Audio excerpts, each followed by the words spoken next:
Married at First Sight, Season 14, Episode 14, and this video is for Katina and Olajuwon.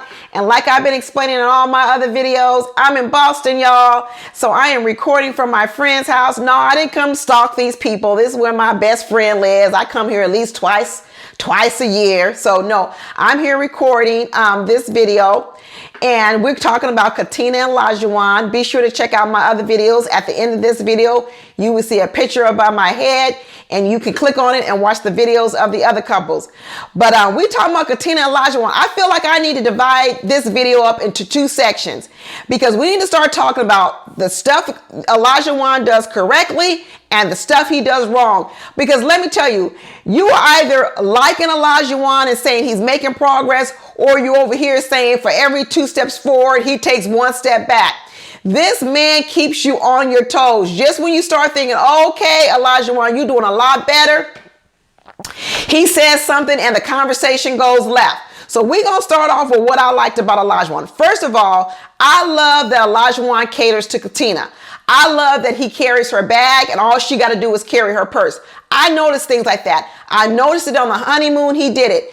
I think Olajuwon is a gentleman in that area. All the other people are carrying their own bags, but you know what? Olajuwon always carries Katina bags. I like the way that Olajuwon looks out for Katina when she's playing sports. He always comes and rescues her, help pick her up when she falls on the ground, because she falls a lot.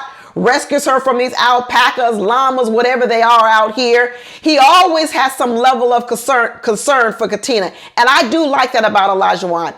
He is running from this L word like some man running from back child support. But I don't care, Olajuwon. I know where you live. I know where you live. And you know where it is? It's in love. You can say whatever you want to say. It's love. I really wish you just get off of it. And it was so interesting. At the very end of this episode, he finally said he has a lot of love, concern, and a lot in his heart for this woman. Finally. But you know when he said it, he didn't say it in front of her. He said it on that little off-camera thing. He still couldn't say it in front of her, even when they was prodding him to say it. I tell you, he was holding on to it like it was his last $5 bill. You know what I saw like about Olajuwon this episode? He gave props to Katina and said, you know what?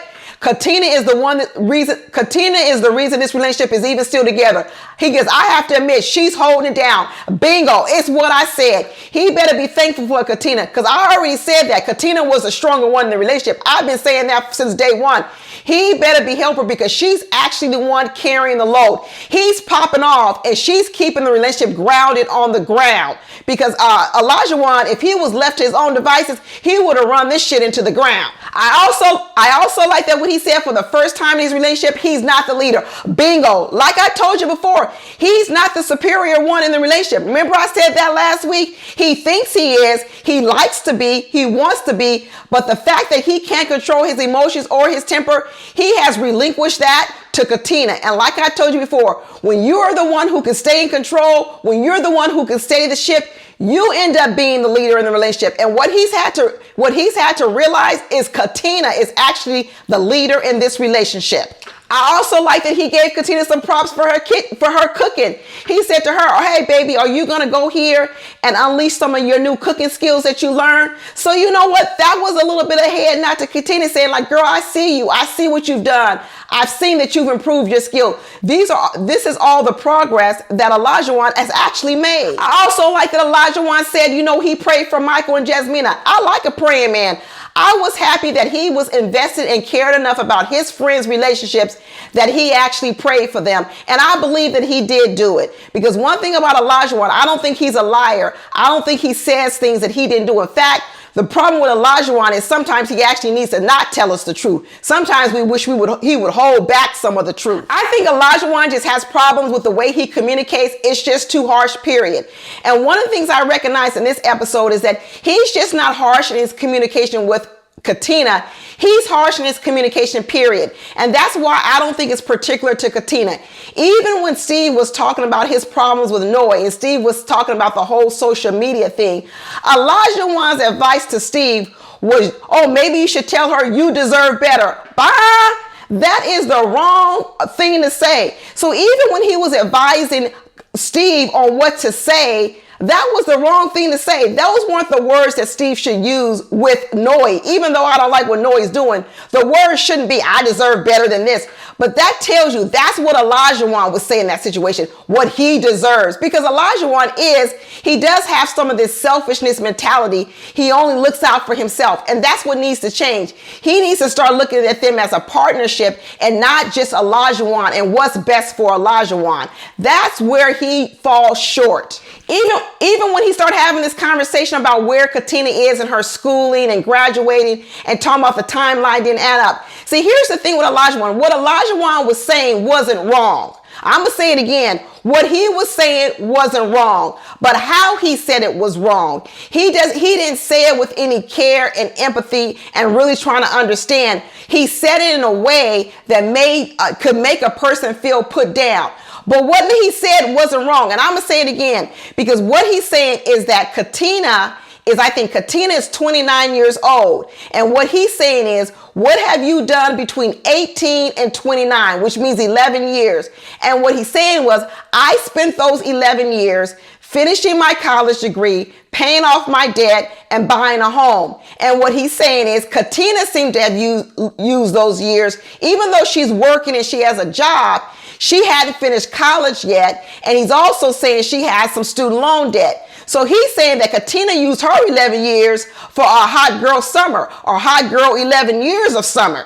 And you know what? It's nothing wrong with him actually saying that, because it's actually kind of true. That is what she did. And he's saying that he took those 11 years more seriously, but he could have said it in a different kind of way that didn't come off as nasty as kind of the way that he was saying it. But you know what? He's not wrong with what he was saying about Katina. It's the same thing when he was saying when Katina came in and didn't know how to cook.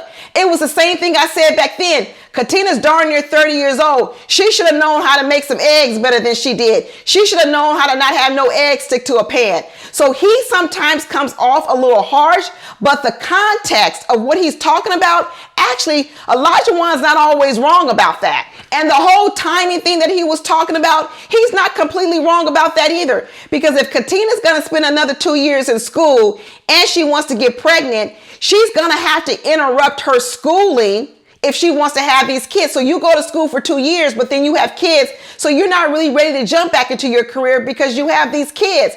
So that in itself is not that what he was saying was completely wrong. Now, Katina's also right in saying, you know what? I can work and raise kids at the same time as well.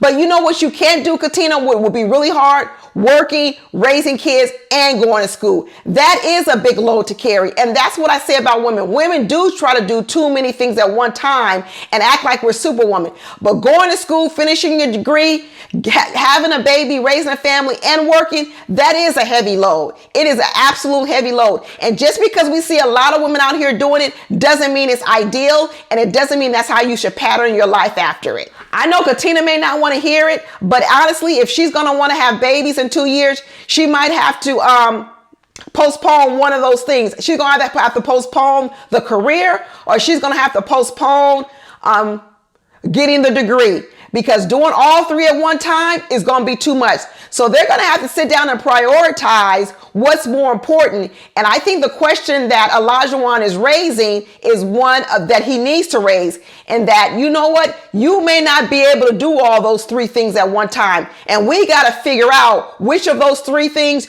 you're going to end up leaving behind. Is it going to be the career?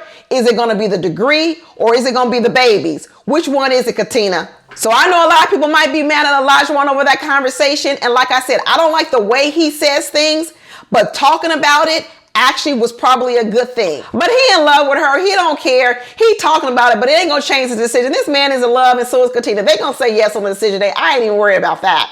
Anyway, click on the next video and watch it for my other couple. Talk to you later. Bye.